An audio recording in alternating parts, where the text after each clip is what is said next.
Има всеки място и за своя ден.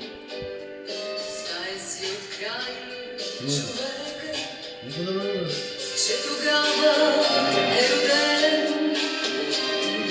И на този ден ще мине да го поздрави света. После часовете сните близки ще се съберат и по броя на годините тихи свещи ще горят.